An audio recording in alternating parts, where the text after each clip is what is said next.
Halo semuanya, Assalamualaikum warahmatullahi wabarakatuh. Perkenalkan, nama saya Jessica Angelina dengan NPM 2412 Di video ini saya akan menjelaskan sejarah perkembangan hak asasi manusia di dunia dan hak asasi manusia di Indonesia. Video ini dibuat untuk memenuhi tugas konstitusi dan hak asasi manusia. Nah, yang pertama itu ada tonggak sejarah awal perjuangan hak asasi manusia. Sebagian besar terjadi di Eropa Barat, terutama dalam membatasi kekuasaan raja atau penguasa dan berfokus pada hak-hak sipil dan politik. Nah, peristiwa yang terjadi itu ada peristiwa Magna Carta 1215, batasan kekuasaan raja dan jaminan hak-hak tertentu bagi para bangsawan dianggap sebagai lambang perjuangan lahirnya hak asasi manusia dan titik awal pengakuan hak individu.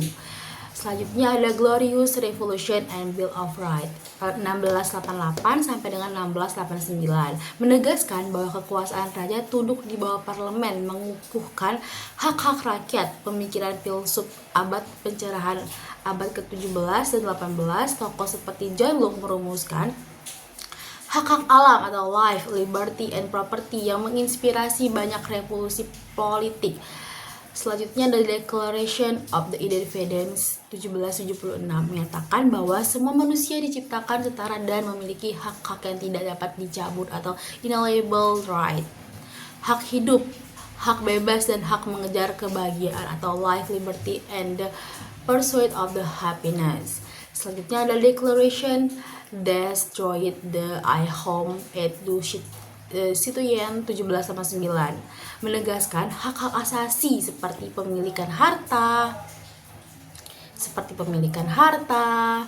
kebebasan, persamaan, keamanan, dan perlawanan terhadap penindasan.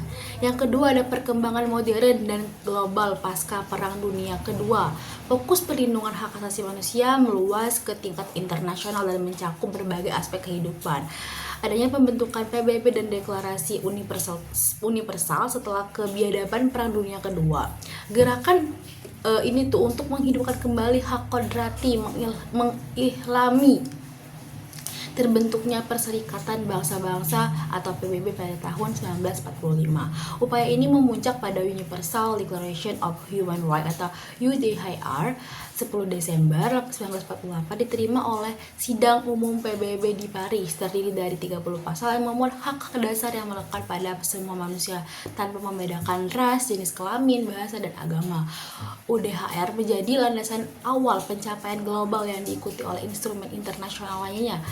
Instrumen HAM internasional yang mengikat pada tahun 1996. Majelis Umum PBB mengadopsi dua instrumen utama yang bersifat mengikat secara hukum bagi negara-negara yang meratifikasi International Covenant on Civil and Political Rights atau ICCPR, International Covenant on Economic, Social and Cultural Rights atau ICACR.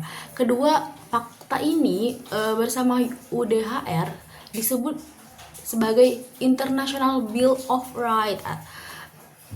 Pada Konferensi Dunia tentang Hak Asasi Manusia 1993 ditegaskan bahwa ICCPR dan ICR memiliki kedudukan yang setara. Generasi hak asasi manusia, perkembangan HAM juga dikelompokkan berdasarkan fokus utama yang bersifat mengikat secara hukum bagi negara-negara yang meratifikasi International Covenant on Civil and Political Rights tadi ya guys.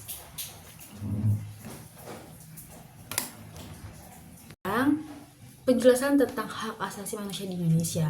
Nah, hak asasi manusia di Indonesia itu perkembangannya itu sangat dinamis seiring berjalan dengan pasang surutnya sistem politik dan konstitusi negara. Secara garis besar, sejarah itu dibagi menjadi era prakemerdekaan hingga era reformasi.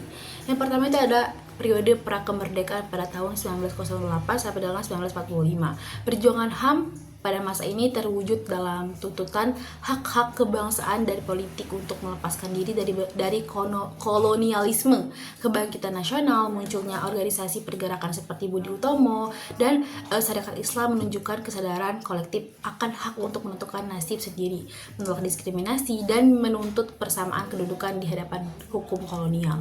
Perdebatan konstitusi dalam sidang Badan Penyelidik Usaha-usaha Persiapan Kemerdekaan Indonesia atau BPPKI terjadi perdebatan sengit tentang pencantuman HAM. Tokoh seperti Muhammad Hatta dan Muhammad Yamin mengadvokasi pencantuman hak-hak asasi secara konferensif, namun pandangan yang mengedepankan asas integralistik negara yang menyatakan individu menyatu dengan negara yang lebih dominan, sehingga ketentuan HAM yang dimuat dalam Undang-Undang Dasar 1945 awal masih terbatas pada hak-hak sipil dan politik dasar seperti hak berserikat dan berkumpul serta hak beragama dan bersifat umum. Yang kedua itu ada periode Orde Lama tahun 1945 sampai dengan 1966. Perkembangan hak asasi manusia pada masa ini sangat dipengaruhi oleh perubahan konstitusi. Yang pertama itu ada fase konstitusi liberal tahun 1950 sampai dengan 1959. Perlindungan hak asasi manusia justru mencapai titik paling rinci.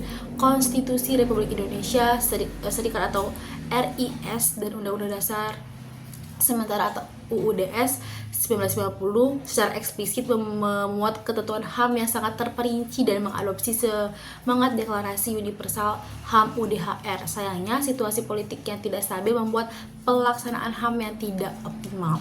Yang selanjutnya itu ada fase demokrasi terpimpin 1959 sampai dengan 1966. Setelahnya kembalinya ke Undang-Undang Dasar lagi 1945 terjadi pengekangan terhadap hak-hak politik dan sipil, terutama kebebasan berpendapat dan berserikat karena negara mengedepankan stabilitas nasional di bawah kepemimpinan sentralistik Soekarno. Yang ketiga itu ada periode Orde Baru. Nah, periode Orde Baru sempat membawa harapan penegakan HAM, bahkan diselenggarakan beberapa seminar HAM. Namun seiring berjalannya waktu, rezim ini dikenal referensif dan mengutamakan stabilitas politik dan ekonomi di atas perlindungan hak asasi manusia. Pengekangan hak. Pemerintah Orde Baru cenderung menolak HAM yang bersumber dari tradisi liberalisme dan individualisme Barat dan dengan alasan bertentangan dengan asas kekeluargaan dan gotong royong di Pancasila. Aktivitas seminar. Meskipun demikian, pada tahun 1967 dan 1968 sempat ada rekomendasi pembentukan hak asasi manusia dan seminar nasional yang merekomendasikan hak uji material. Namun setelah tahun 1970, masalah HAM kembali diabadikan dan kritik terhadap pemerintah seringkali dibungkam. Pembentukan Komnas HAM 1993 sebagai respon terhadap tekanan internasional dan domestik. Periode Soeharto membentuk Komisi Nasional Hak Asasi Manusia atau Komnas HAM berdasarkan keputusan Presiden nomor 50 tahun 1993. Namun lembaga ini pada masa itu masih lemah dan kurang independen. Nah, itu dia penjelasan saya tentang sejarah perkembangan hak asasi manusia di dunia dan Indonesia. Semoga bermanfaat. Terima kasih. Wassalamualaikum warahmatullahi wabarakatuh.